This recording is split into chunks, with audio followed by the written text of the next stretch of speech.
좋은 마음같이 되게 하소서 이런 제목으로 오늘은 마가복음 4장 1절에서 20절까지 말씀 우리 함께 살펴보겠습니다.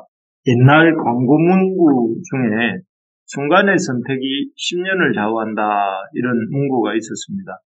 잘 선택해야 후회가 없으니 지혜롭게 자기 회사 제품을 잘 선택해달라 뭐 그런 의미인 것 같습니다. 그런데 이런 광고 문구처럼 우리 믿는 사람들이 가슴에 새겨야 할 문장이 있습니다. 그것은 말씀 듣는 태도가 영생을 좌우한다 이렇게 이런 문장입니다. 제가 만든 건데요. 우리의 영적 시험의 생활의 질이 한마디로 말씀 듣는 태도와 이렇게 직결된다 하는 말입니다. 어떤 자세로 말씀을 듣느냐에 따라서 우리의 영적 생활은 그 수준이 완전히 달라집니다. 오늘 본문에 보면 어떤 농부가 씨를 뿌리는 장면이 나옵니다. 농부가 뿌린 씨는 각각 이렇게 길가와 돌밭 또 가시떨기 좋은 땅에 뿌려졌습니다. 그런데 이렇게 뿌려진 씨는 어떻게 됩니까? 각각 토양의 상태에 따라 전혀 다른 결말에 이르게 됩니다. 먼저 잘 아는 것처럼 길가와 또 돌밭 그리고 가시떨기 밭에 뿌려진 씨는 어떻게 됩니까? 안타깝게도 자라지 못하거나 자라다 맙니다. 그래서 꽃도 피우지 못하고 열매도 맺지 못하게 되죠.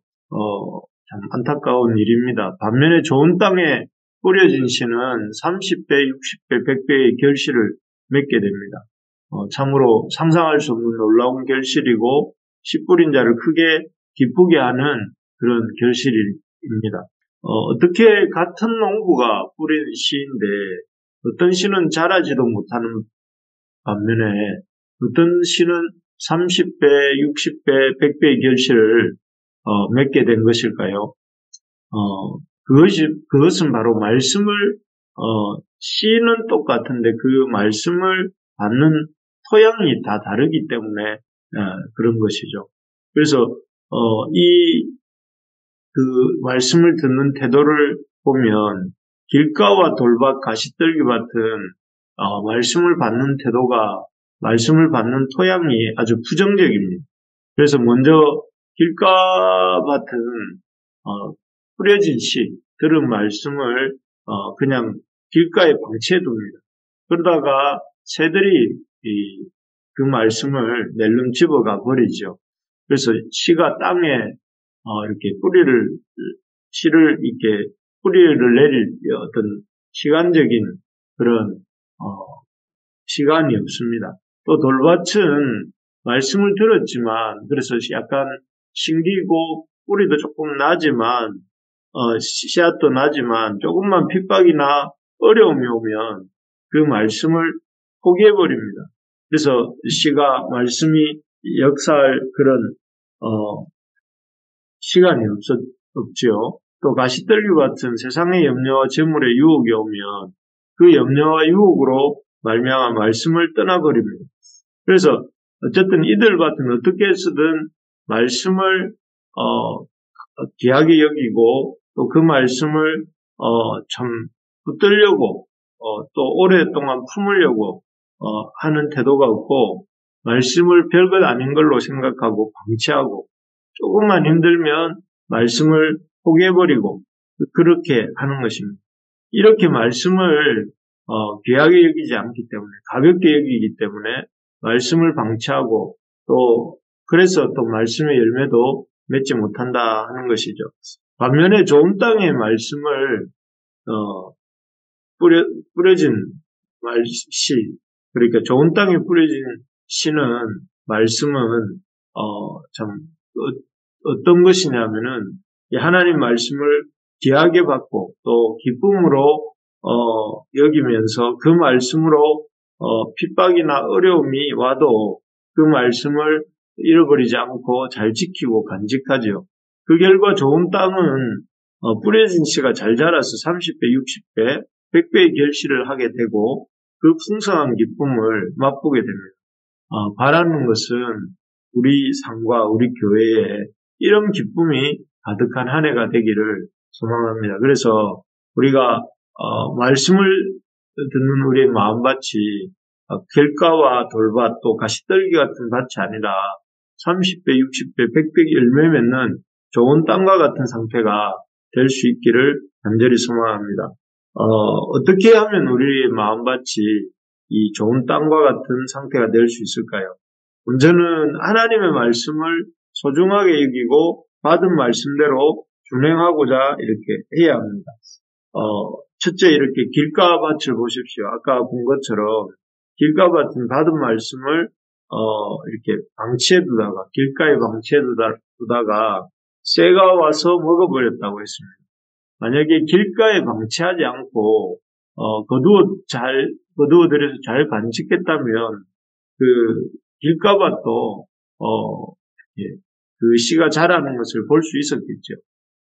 그제 이렇게 주일 예배 때 우리는 다락방에서 모여서 열심히 기도하는 제자들의 모습을 보았습니다.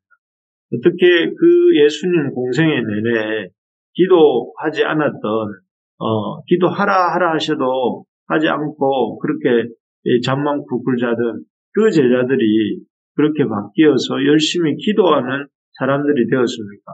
그 이유는 예수님의 어떤 부활과 승천을 목격했기도 하고 동시에 또 예수님이 주신 말씀을 잊어버리지 않고 말씀을 듣는 즉시 가서 이렇게 그 말씀을 귀하게 받은 말씀을 귀하게 여기고 그 말씀을 붙들고 기도했기 때문에 즉각적으로 순종하고 기도했기 때문에 그들이 기도하는 사람으로 바뀌게 된 것입니다. 말씀을 귀하게 여기고 또 그렇게 받은 말씀을 귀하게 받은 말씀을 참 붙잡고 기도하는 일이야말로 열매 맺는 삶의 첫 번째 단계다 하겠습니다. 그래서 우리가 바라는 것은 말씀을 듣고 말씀을 잘 듣고 듣는 데서 그치지 말고 또 그렇게 살 수 있게 해달라고 이렇게 기도할 수 있어야 되겠습니다. 그렇게 들은 말씀을 잊어버리지 않고 붙잡고 기도하는 데서부터 말씀이 열매 맺기 시작한다 하는 것이죠. 그래서 할 수 있는 대로 은혜 받은 말씀을 이렇게 기억하고 또 그 말씀을 붙들고 기도하는 그리고 그 말씀대로 살고자 힘쓰는 우리가 되기를 소망합니다. 두 번째로 우리가 이런 열매 맺는 좋은 땅과 같은 상태가 되려면 하나님을 향한 신뢰를 가져야 한다 하는 것입니다. 둘째 돌밭과 가시떨기밭이 열매 맺지 못하는 이유가 무엇입니까? 돌밭은 외부로부터 오는 핍박과 어려움을 이기지 못해서다 이렇게 되어 있고 가시떨기밭은 세상의 염려, 재물에 대한 걱정과 욕심 때문에 말라버렸다 이렇게 나옵니다. 이 두 밭의 공통점은 하나님에 대한 믿음이 없다는 것입니다. 하나님이 능히 지금 당하고 있는 이런 핍박과 어려움을 이기게 해주실 것이고 또 염려하고 근심하는 걱정거리도 얼마든지 하나님께서 해결해 주실 수 있는 분임을 믿는다면 이런 핍박이나 염려, 근심이 오더라도 얼마든지 헤쳐나갈 수 있겠죠. 그렇지만 이들에게는 그런 믿음이 없었기 때문에 하나님을 향한 믿음이 없기 때문에 그래서 자라나지 못한다는 것이죠. 우리가 하나님을 향한 절대적 신뢰를 가질 수 있어야 되겠습니다. 하나님께서는 어떤 대적으로부터도 어떤 환난과 핍박으로부터도 어떤 걱정과 염려되는 상황으로부터도 우리를 건지시고 또 구원해 주실 수 있는 분이십니다. 이 사실을 믿음으로 눈에 보이는 사람이나 상황에 너무 이렇게 위축되지 말고 두려워하지 말아야 되겠습니다.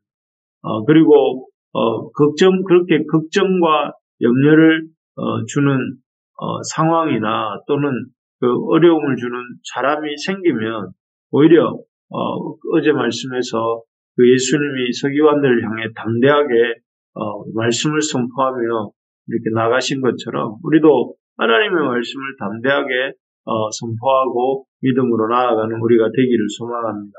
새해에는 우리 교회가 말씀을 붙들고 찬양하는 또 담대하게 나아가는 그런 역사가 일어나기를 소망합니다. 마지막으로 우리가 참 이 길가나 돌밭, 가시떨기 같은 밭이 아니라 30배, 60배, 100배 결실하는 좋은 땅과 같이 되려면 좋은 마음으로 말씀을 듣고 지켜 인내로 결실해야 된다 하는 것입니다. 우리 오늘 본문의 병행구절인 누가복음 8장 15절 말씀을 제가 읽어드리겠습니다. 좋은 땅에 있다는 것은 착하고 좋은 마음으로 말씀을 듣고 지켜 인내로 결실하는 자니라. 이 오늘 시의 비유, 농부와 불의 시의 비유가 누가복음 8장에도 나오는데 거기에는 좋은 땅에 대해서 이렇게 표현했습니다. 착하고 좋은 마음으로 말씀을 듣고 지켜 인내로 결실하는 것. 착하고 좋은 마음으로 말씀을 듣고 지켜 인내로 결실하는 것. 여기 보면 두 가지가 나오죠. 좋은 땅이 된다는 것. 착하고 좋은 마음으로 말씀을 듣는 것입니다.